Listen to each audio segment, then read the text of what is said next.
আজ শুভ মহালয়া,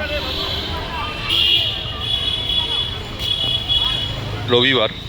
সেখানে খুব সুন্দর আমাদের টালিগঞ্জ জাতীয় সংঘের পরিচালনায় যে ফুটবল কোচিং ক্যাম্প অনুষ্ঠিত হয়েছে, সেখানে প্র্যাকটিস চলছে গ্রাসরুট লেভেলের বিভিন্ন এজ গ্রুপের।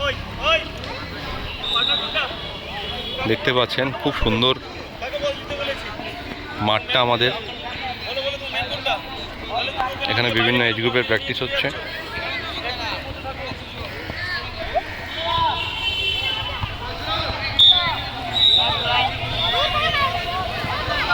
আজকে আমাদের এই মাঠে টোটাল স্টুডেন্ট উপস্থিত হয়েছে 140 জন।